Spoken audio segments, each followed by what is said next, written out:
Hello friends, எப்படி இருக்கீங்க? நல்லா இருக்கீங்களா? இன்றைக்கி அவுல் வச்சுட்டு அவுல் புட்டு பண்ண போகிறேன். அதுக்காக 2 டம்ளர் அவுல் எடுத்திருக்கேன்.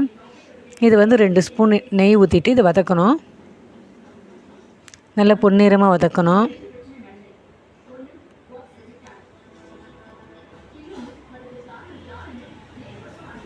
வதங்கிடுச்சு. இப்போ இது ஒரு தட்டில் கொட்டிட்டு ஆற வைக்கிறேன்.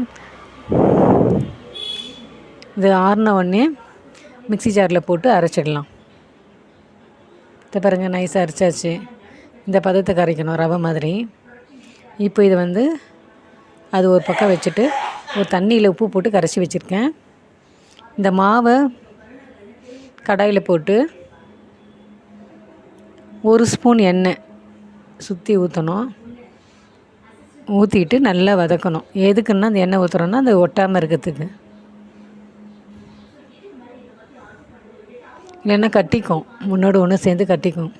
இப்போ நம்ம ஆல்ரெடி உப்பு போட்டு கரைச்சி வச்சுக்கணும் இல்லையா தண்ணி, அது வந்து எடுத்து தெளிச்சிட்டே இருக்கணும். சுற்றி தெளித்து வதக்கினே இருக்கணும்.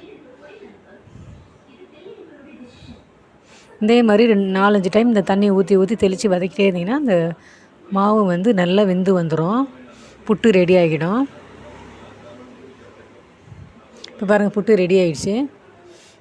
இப்போ இந்த டைமில் நம்ம நாட்டு சர்க்கரையை போட்டுட்டேன்.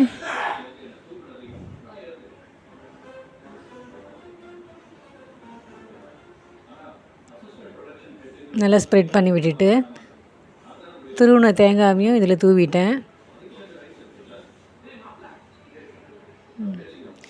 சூப்பரான அவுல் புட்டு ரெடி ஆயிடுச்சுங்க.